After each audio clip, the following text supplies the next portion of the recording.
Hello everyone, this is Rahul Meena, faculty of Quantitative Aptitude. Welcome you all in the official YouTube channel of ADDA 24/7 Regulatory Bodies and SO. So आज भी हम काफ़ी ज़्यादा important question का discussion करने वाले हैं जो कि हमारे आरबीआई ग्रेड बी एग्जामिनेशन में या फिर अदर बैंकिंग एग्जाम के मेंस में आ सकता है। क्वेश्चन बेस्ड होगा बच्चे सिंपल इंटरेस्ट और कंपाउंड इंटरेस्ट पर। तो आइए ज़रा सेशन की शुरुआत करते हैं। The very first thing is that do not forget to download the application app of ADDA 24/7 so that you can access all the features of this application app. Premium study material, current affair, job alerts, daily quizzes, subject wise quizzes, magazines, power capsules, notes and articles and videos as well. So अगर आप किसी भी examination की preparation करें तो आपके mobile phone में ये एप्लीकेशन ऐप होना जरूरी है। आइए जरा शुरू करते हैं। सो बच्चे क्वेश्चन जो है कुछ इस तरह से आपके सामने, आपको टाइमर मिला है 20 सेकंड्स का एंड आई नो कि 20 सेकंड्स में कुछ हो नहीं पाएगा बच्चे इसमें, क्योंकि 20 seconds are not enough to crack these kind of questions, है ना। लेकिन हाँ, हमारी रीडिंग हैबिट अच्छी होना चाहिए ताकि हम 20 सेकंड्स में इन क्वेश्चंस को प्रॉपरली रीड कर पाएं, उसकी डिमांड को समझ पाएं कि क्या पूछा गया हम लोगों से, है ना। चलिए टाइम आउट देखते हैं जरा। सो बच्चे क्वेश्चन में कहा गया आप लोगों से रोहित इन्वेस्टेड दिस 1 रुपीज, है ना। रोहित ने क्या करा, कुछ पैसा इन्वेस्ट किया है। तो Rohit invested this 1 rupees each in 2 schemes A and B. So there are 2 schemes A and B. Okay, for something years and 2 years, something years and 2 years respectively. Scheme A offer 24% per annum simple interest, while scheme B offer something percent per annum compound interest, compounded annually, right? The difference between the amount received from 2 schemes is something, right? So the value given in which of the following option will fill the blanks in the same order in which it is given to make the statement true. Clear? So बच्चे अब हम इसको अगर बनाएंगे तो हम इसको options की हेल्प से बनाएंगे। ऑप्शंस की हेल्प से बनाएंगे तो ज़्यादा मतलब अगर इस क्वेश्चन को अगर हम डिस्कस करना चाहेंगे तो ऑप्शन की हेल्प से अगर बनाएंगे तो ज़्यादा सही रहेगा। ऐसे डायरेक्ट तो हम कुछ मान नहीं सकते उसको, है ना। ठीक है, तो जब कभी भी इस तरह से फिलर्स वाले क्वेश्चन आपके पास आए, डबल फिलर हो सकते हैं या फिर 3 फिलर हो सकते हैं। फिलहाल आपके पास 3 फिलर वाला क्वेश्चन है, तो हम इसको क्या करेंगे, ऑप्शंस के थ्रू ही बनाएंगे बच्चे, है ना। चलिए, सो लेट सपोज हम लोग फर्स्ट ऑप्शन को यूज कर रहे हैं। क्या कर रहे हैं बच्चे, फर्स्ट ऑप्शन को यूज कर रहे हैं। अगर स्कीम ए की अगर बात कर लें तो स्कीम ए में उसने कितना इन्वेस्टमेंट किया बच्चे, 2450, कितना 2450 रुपीज़ का इन्वेस्टमेंट है, ठीक बात है ना। और 2450 को रुपीज़ का इन्वेस्टमेंट है। टाइम पीरियड कितना रहेगा इसका, टाइम पीरियड अगर ऑप्शन 1 को यूज करें बच्चे तो टाइम पीरियड कितना रहना चाहिए इसका, 5। टाइम पीरियड कितना रहना चाहिए इसका, 5, है ना। तो टाइम पीरियड सर इसका 5 रहेगा, ठीक है। और जो रेट ऑफ इंटरेस्ट है बच्चे वो कितना, 24% है। तो 24% का क्या है, रेट ऑफ इंटरेस्ट है, ठीक है। अच्छा देखो, टोटल रेट ऑफ इंटरेस्ट कितना बन गया बच्चे, 5 का मल्टीप्लिकेशन अगर किया हम लोगों ने इसके अंदर, सो दैट बिकम्स 120, है ना। ये कितना बनेगा, 120% होगा आपके पास, ठीक है। ओके, तो ये 120% का रेट ऑफ इंटरेस्ट बनेगा टोटल, ठीक। अब बच्चे ये जो डिफरेंस के बारे में बोल रहे हैं ना आप लोगों से, वो किसके बारे में बोल रहे हैं, the value given in which of the following. अच्छा ये तो ठीक है, ये देखिए अमाउंट का डिफरेंस उसने पूछा है, अमाउंट रिसीव्ड फ्रॉम 2 स्कीम्स, तो हमें अमाउंट का डिफरेंस निकालना है। तो ए में इतना इन्वेस्टमेंट किया है, रेट ऑफ इंटरेस्ट कितना है, 120% का। अगर 120% का बच्चे रेट ऑफ इंटरेस्ट है, हमें क्या निकालना है, अमाउंट निकालना है। तो हम लोग क्या करेंगे, इसके ऊपर डायरेक्टली 220% निकाल देंगे। कितना निकाल देंगे बच्चे, 220% निकाल देंगे। भाई 120% निकालोगे तो इंटरेस्ट निकल कर आएगा, है ना। अगर 220% निकाल देंगे तो अमाउंट निकल जाएगा आपके पास। चलो ठीक है, ये एक हो गया आपके पास। सर दूसरा, अगर स्कीम बी की बात कर लें, स्कीम बी की, तो स्कीम बी में भी उसने कितना है, 2450 रुपीज़ का इन्वेस्टमेंट किया बच्चे। यहाँ पर भी उसने सेम ही अमाउंट का इन्वेस्टमेंट किया, 2450 रुपीज़ का, ठीक सर। अब यहाँ पर टाइम पीरियड अगर देखा जाए तो सर टाइम पीरियड कितने साल का है, 2 साल का है ना। टाइम पीरियड 2 साल का है बच्चे। रेट ऑफ इंटरेस्ट कितना है यहाँ पे, रेट ऑफ इंटरेस्ट बच्चे यहाँ से कितना, 10% लेंगे हम लोग, ठीक है। देखिए टाइम पीरियड आपके 5 लिया है और रेट ऑफ इंटरेस्ट कितना लेंगे, 10 लेंगे। हम लोग फर्स्ट ऑप्शन को यूज कर रहे हैं, ठीक बात। तो सर जी अगर रेट ऑफ इंटरेस्ट हमारे पास कितना 10% है ना, और कंपाउंड इंटरेस्ट की कहानी 2 साल की कंडीशन दे रखी है, तो आप लोग इफेक्टिव रेट निकाल सकते हो। इफेक्टिव रेट कैसे निकालेंगे, a + b + ab/100, है ना। ऐसे निकालेंगे a + b + ab/100। So that means कि 10 + 10 कितना होगा, 20, और 10 स्क्वायर मतलब 100, तो 1 बचेगा वहां से। सो कुल मिलाकर कितना बनेगा, 21%। कुल मिलाकर कितना बना बच्चे, 21%, है ना। ये इंटरेस्ट हो गया, लेकिन हमें अमाउंट निकालना है। तो अमाउंट के लिए कितना हो जाएगा बच्चे, आप लोग निकालोगे 121/100, राइट, ठीक है, क्लियर बात। चलिए अब सर इन दोनों का डिफरेंस, इन दोनों का जो डिफरेंस है वो हमारे पास आना चाहिए 2425.5। अगर ये आएगा तो ये सही है ना, ये मतलब सेटिस्फाइड कराएगा इसको। अगर नहीं आएगा तो नहीं सेटिस्फाइड कर रहे हैं। चलिए तो जरा डिफरेंस की बात कर लेते हैं। देखो यार, हम लोग अगर डिफरेंस निकाले तो इतना हमें समझ में आता है कि सर दोनों ही पोर्शन में ये 2450 तो कॉमन है, तो 2450 को तो कॉमन निकाल लो, 2450 कॉमन आ गया, ठीक है। अच्छा 100 भी दोनों में कॉमन है, 100 को बाहर निकाल लो, इसमें कोई तकलीफ नहीं है। बचा हमारे पास कितना, दिस पोर्शन, बस इन दोनों की बात करनी है अभी हम लोग को, है ना। तो देखो इन दोनों का डिफरेंस निकालना कोई बड़ा काम नहीं बच्चे, आराम से निकलेगा। देखिएगा आप लोग क्या करोगे, सर दोनों का डिफरेंस अगर निकाला जाए तो क्या कर सकते हैं, 0 और 1 मतलब कितना मिल गया, 9 मिल गया हम लोगों को, है ना। 1 मतलब 11, 11 और 2 मतलब 9 मिल गया आपको, ठीक है। तो सर 99 बन गया। बात समझ पा रहे हो, बात समझ पा रहे हो क्या कि आपने बच्चे सिर्फ डिफरेंस निकाला इन दोनों का कि सर 10 और 1 मतलब 9 मिल गया, ठीक है। अब ये 1 बचा तो 11 बन गया, 11 और 2 मतलब 9 मिल गया, और इसकी कहानी तो खत्म हो जाएगी। तो 99 बन गया आपके पास में, ठीक है। अगर इसमें आपने उतना जोड़ दिया, क्योंकि देखिए अगर 1 दिया इसमें तो 100 बना, कहानी क्लियर है, ठीक है। चलिए अब सर इसको सॉल्व करना है। देखो ये वाला पार्ट और ये वाला पार्ट सॉल्व करना बड़ा इसी आसान है, कुछ नहीं है इसके अंदर बच्चे। इसको ना आप लोग क्या करेंगे, 100 टाइम्स कर लीजिए, मतलब आप इसको ब्रेक कर लीजिए कि 100 - 1 कर लें इसको, या फिर 99 का मल्टीप्लिकेशन वाला पैटर्न भी यूज कर सकते हो, वैसे ये भी आसान है, ठीक है। इसको कुछ नहीं करना, 100 टाइम्स करना है। तो अगर आपने इसको 100 टाइम्स किया तो 2450 हमारे पास निकल कर आएगा, डन है। अच्छा फिर आप क्या करेंगे बच्चे, इसको 1 टाइम्स करेंगे। इसको क्या करें आप लोगों ने 1 टाइम्स किया तो 1 टाइम्स किया तो कितना मिला, 245 मिलेगा सिर्फ, इसको माइनस कर देना यहाँ से। तो देखिए ये कितना मिला, 5 मिला आपको। 9 4 मतलब कितना मिल गया बच्चे, 5 मिल गया। 9 4 मतलब कितना मिल गया, 5, आपको ये भी मिल गया, है ना, ठीक है। 4 और 2 मतलब ये 2 निकल कर आ गया, फिर 4 बन गया, फिर 2 बन गया। अब बच्चे बिकॉज ऑफ दिस 10 ऊपर एक डेसिमल लग जाएगा इस तरह से। तो देखिए 2425.5 2425.5 मतलब पहले वाले से हमारा आंसर निकल रहा है, ठीक है।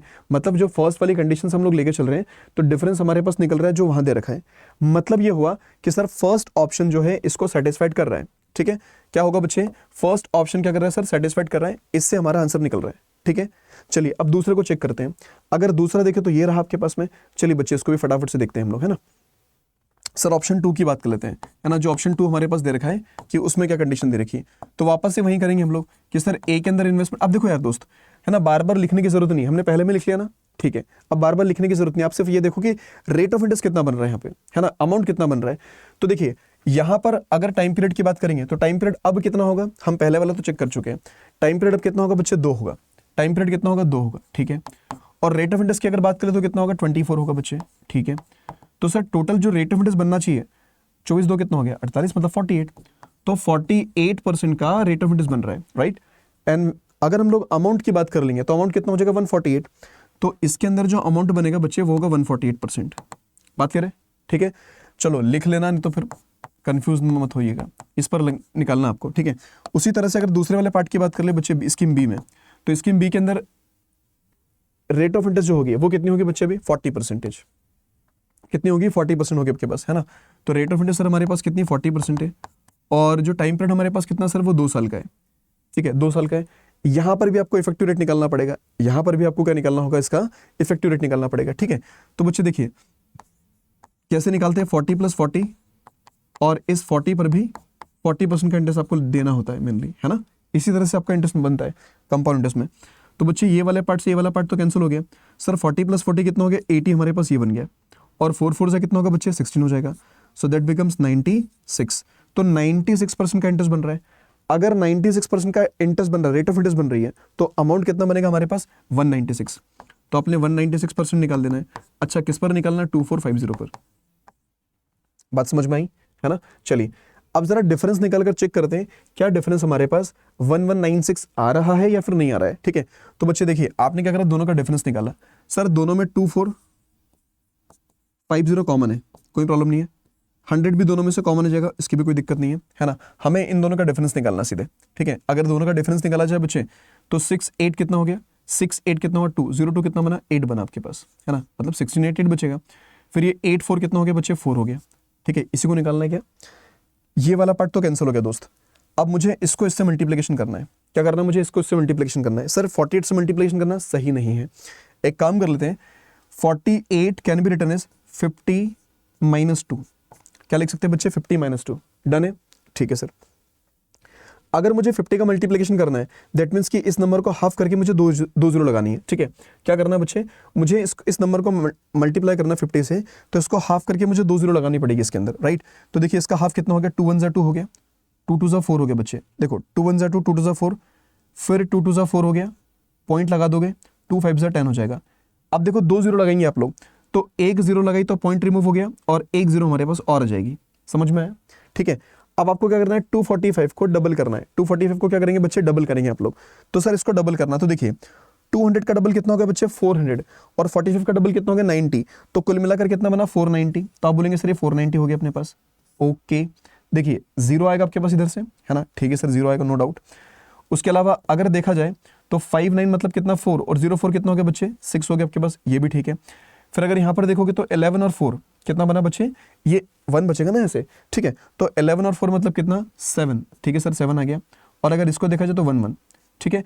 अब देखो डिनोमिनेटर में 10 था, उसकी वजह से ये जीरो कैंसिल, तो ये 1176 आ रहा है बच्चे, यहाँ से कितना आ रहा है, 1176 आ रहा है। हमने निकाला तो 1176 आया, यहाँ पर कितना है बच्चे, 1196 से, 1196 से हमारा 1176 है, दैट मीन्स कि क्या होगा, ये सेटिस्फाइड नहीं करेगा, ये गलत हो जाएगा बच्चे, है ना? तो आप लोग क्या बोलेंगे कि सर ये जो है सेटिस्फाइड यहाँ पर नहीं कर रहा है, तो ये सेटिस्फाइड नहीं करेगा। क्लियर? चलिए अब थर्ड वाले को चेक करते हैं फटाफट से। तो बच्चे थर्ड वाले भी इसी तरह से आप चेक करेंगे कि सर इसमें क्या सेटिस्फाइड, मतलब कौन सा सेटिस्फाइड करेगा। ठीक है, चलिए बच्चे, तो ये सेटिस्फाइड कर रहा था, ये नहीं कर रहा था। Now let's talk about this one. तो वापस से देखा जाए कि स्कीम ए के अंदर कितना इन्वेस्टमेंट है, तो 2450 का इन्वेस्टमेंट है। ठीक है, अच्छा बच्चे टाइम पीरियड अभी कितना होगा हमारे पास, देखिएगा सर टाइम पीरियड की अगर बात कर ले तो टाइम पीरियड हमारे पास कितना रहेगा बच्चे, 7। टाइम पीरियड कितना रहेगा, 7 रहेगा। अगर बच्चे 7 टाइम पीरियड है और रेट ऑफ इंटरेस्ट हमारे पास कितनी 24% है ना, तो देखो 7 4 कितना हो गया, 28, 2 बचा, 7 2 14, 15 16, मतलब 168। कितना बन रहा है बच्चे, 168। समझ में आ रहा है कि 7 ईयर्स की कहानी हमारे पास है और रेट ऑफ इंटरेस्ट तो 24% है। तो 7 4 कितना हो गया बच्चे, 28, 2 बचेगा, 7 2 14, 15 16, मतलब 168% का रेट ऑफ इंटरेस्ट बनना चाहिए। अगर 168% का रेट ऑफ इंटरेस्ट है तो अमाउंट कितना बनेगा, अमाउंट कितना बनेगा बच्चे, 268। कितना बनेगा, 268%। बात करें, चलिए अब एज इट इज हम लोग बी के ऊपर निकालते हैं अगर, तो बी के अंदर भी कितना बनेगा सर, 2450 तो होगा, ये 2450 तो हमारे पास होना चाहिए, राइट। अब यहां पर रेट ऑफ इंटरेस्ट जो देखी जाएगी बच्चे, वो कितनी 20% है, कितनी है 20% है। तो आपको समझ में आ गया सर रेट ऑफ इंटरेस्ट तो 20% है ना, और टाइम पीरियड हमारे पास कितना, 2 साल का दे रखा है। ठीक है, अगर 2 साल का इसका इफेक्टिव निकालोगे तो 20 + 20 40, 20 × 20 400 डिवाइड बाय 100, है ना। तो वहां से कितना बनेगा बच्चे, 4 बनेगा। सो दैट मीन्स कि आप लोग ये बोल सकते हो कि सर इसका जो इफेक्टिव रेट निकल कर आएगा 44% बनेगा। क्लियर है ना भाई, 20 बनेगा, फिर 20 होगा, और फिर 20 पर भी 20 कैलकुलेट करेंगे आप लोग, है ना। तो रेट ऑफ इंटरेस्ट कितना निकल कर आया बच्चे, 44%। बट हमें अमाउंट चाहिए, तो अमाउंट चाहिए तो कितना निकालना होगा इसके ऊपर, 144। आपने निकाल दिया इस तरह से। अब क्या करना है बच्चे, डिफरेंस देखना है आपको, डिफरेंस चेक करना है ना। तो डिफरेंस अगर चेक करें हम लोग तो क्या हो जाएगा, देखिए ये 2450 तो आना ही आना है आपके पास, 2450 आएगा। ठीक है, आप 100 को कॉमन निकाल सकते हो, वो भी आएगा, इसमें कोई परेशानी नहीं है ना। सर इन दोनों का डिफरेंस देख लीजिए। सो 8 और 4 मतलब 4 आ गया सर हमारे पास, 8 4 4 आ गया, 6 4 2 आ गया। ठीक है, और 2 1 मतलब कितना आ गया बच्चे, 1 आ गया। बात समझ पर 124, 4 4 कितना, 8 4 2 कितना, 6, और ये 124। ठीक है, अच्छा अब देखो यार 124 का मल्टीप्लिकेशन में ना सही नहीं है ना। 124 का मल्टीप्लिकेशन में हमें क्या सही नहीं लग रहा है, तो एक काम करते हैं, इसको ब्रेक कर लेते हैं। इसको क्या कर लो बच्चे, ब्रेक कर लो। देखो अगर आप चाहो ना तो इसको इस तरह से देख सकते हो कि सर मैं इसको ऐसे ना निकालते हुए मैं इसको इस तरह से देख लूँ कि मुझे 124% निकालना है। इसका क्या करना है, मुझे 124% निकालना है। देखो कैलकुलेशन आपके ऊपर डिपेंड करता है कि किस तरह से आप लोग कर रहे हैं, है ना। अगर मैं इसको इस तरह से देखूं कि सर मैं 124% निकालता हूं इसका। अब देखो 124% जो है बच्चे, इसको हम ऐसा भी लिख सकते हैं कि सर 124% एक्चुअली क्या है कि 100% है, 25% है और -1% है। हाँ है ना भाई, ये भी तो सही है ना कि सर आपने 100% निकाला, 25% मतलब 125 निकाल दिया और -1% कर दिया, सिंपल। चलिए तो देखो बच्चे, आपने सबसे पहले क्या करा कि सर इस वाले पार्ट का 100% निकाला। अगर मैं 100% निकालूंगा सो 2450 इटसेल्फ आएगा, कोई प्रॉब्लम नहीं है। अगर 25% अगर निकालते बच्चे तो 25% का मतलब क्या हो गया, देखो 100% तो ये बन गया, है ना। अब 50% कैसे निकालोगे, इसका हाफ करके। तो सर 2 1 ज़ा 2, 2 2 ज़ा 4, 2 5 ज़ा 10, सॉरी 2 1 ज़ा 2, 2 2 ज़ा 4, 2 2 ज़ा 4 और 2 5 ज़ा 10, ये कितना हो गया, इसका हाफ हो गया। ठीक है, ये इसका हाफ हो गया। ठीक है सर, ये इसका हाफ अगर हो गया हमारे पास और इसका भी हाफ करेंगे तो 25 निकल कर आएगा। तो इसका अगर हाफ किया आपने तो देखिए 2 6 ज़ा कितना हो गया बच्चे, 12, 2 6 ज़ा कितना होगा 12, 2 1 ज़ा कितना होगा 2, 2 से कितना हो गया 4 और पॉइंट लगा के 25 से कितना होगा 10। क्लियर बात। आपको 1% निकलना है इसका, तो दोस्त देखो 1% अगर निकालेंगे आप लोग तो 24.50 हो जाएगा। ठीक है, कितना हो जाएगा 24.50 हमारे पास ही हो जाएगा, हाँ या ना। बस इसको ऐड करके इसको माइनस कर लीजिए आप लोग, तो डेसिमल वाला पार्ट तो कैंसिल हो गया नॉर्मली, ये तो कैंसिल हो जाएगा आपके पास, है ना। बचेगा कितना, देखो 2 है, 2 4 12 4 मतलब कितना आएगा 8 आएगा बच्चे आपके पास। तो सर ये तो 8 आ रहा है लास्ट में, है ना, बढ़िया है। ठीक है, फिर अगर आपने इसको जोड़ लिया, अब इसको भी जोड़ लेते हैं, कितना बन रहा बच्चे 6, है ना, और मतलब 5 3 मतलब कितना 3 आएगा आपके पास में बच्चे, ये भी ठीक है, राइट। अच्छा, उसके अलावा अगर इसको देखा जाए तो बच्चे 0 और ये कितना आ रहा है 30, तो 3038, अगर 3038 आ रहा है मतलब ये सेटिस्फाई कर रहा है इस वाले पार्ट को भी, है ना। तो हम लोग क्या बोलेंगे, सर 1 और 3 जो है इसको सेटिस्फाइड कर रहे हैं, है ना, 1 और 3 इसको सेटिस्फाइड कर रहे हैं, मतलब हमारा जो आंसर बनेगा बच्चे वो आपका होना चाहिए 1 और 3। तो 1 और 3 कहाँ पर आ रहा है आपके पास, आप किसको हाईलाइट करोगे, सर 1 और 3 मतलब कि ये वाला पार्ट, ऑप्शन नंबर कौन सा बच्चे 4। ठीक है, इस तरह से इस क्वेश्चन को हम लोग डील कर सकते थे, बना सकते थे आराम से। इस क्वेश्चन को बच्चे आप लोग भी अपने एंड से एक बार बनाकर देखिएगा, सॉल्व करके देखिएगा कि भाई इसको और जल्दी किस तरह से बना सकते हैं। ठीक है, देखो इसमें कौन कौन सी चीज़ें हम लोग एलिमिनेट कर सकते थे, जैसे ये बार बार लिखना, इसको लिखने की जरूरत नहीं है ना। आपको पता है कि इस पर कैलकुलेट करना, सिर्फ हमें इंटरेस्ट निकालना है, अमाउंट वाला पार्ट देखना है, दोनों का डिफरेंस निकालना है। आपको कुछ चीज़ें दिमाग में करनी बच्चे, ऐसा लिखना थोड़ी ना है आपको। ठीक है, ये हमने एक्सप्लेनेशन पर्पस से लिखा है कि हाँ भाई इसको इस तरह से निकाला, आपने इंटरेस्ट रेट निकाला, उसका अमाउंट निकाला, फिर आपने डिफरेंस निकाला, तो ये बन गया आपके पास, है ना। एज इट इज़ इसके अंदर भी वही किया आप लोगों ने अगले वाले पार्ट में। ठीक है, इसके अंदर भी वही किया है। तो इसमें काफ़ी सारी अननेसेसरी चीज़ें थी जिसको लिखने की ज़रूरत आपको नहीं होना चाहिए। क्लियर, ठीक है। चलिए बच्चे, तो ये एक आई होप कि आपको समझ में आया होगा और एक क्वेश्चन अच्छा लगा होगा ये क्वेश्चन, राइट। सो इसी तरह के क्वेश्चन बच्चे आपको आरबीआई ग्रेड बी में मिलेंगे आप सभी को, और इस तरह के क्वेश्चंस और आपको चाहिए और प्रैक्टिस अगर करनी है आपको, तो अड्डा 24/7 के मॉक टेस्ट आप लोग ज्वाइन कर सकते हो with the simple referral code Y710S। ठीक है, और किसी भी पेड बैच में एडमिशन अगर लेना है आपको अड्डा 24/7 पर, तो आप लोग Y710 इस रेफरल कोड को यूज़ करके मैक्सिमम डिस्काउंट ले सकते हो। सो बच्चे मिलते हैं अगले सेशन में। आपको ये वीडियो कैसा लगा है कमेंट बॉक्स में कमेंट्स करके ज़रूर बताइएगा। ठीक है, और ये सीरीज़ आपके एग्जामिनेशन तक बच्चे कंटिन्यू चलेगी। So thank you so much for joining this session. Bye bye, take care, all the best, thank you.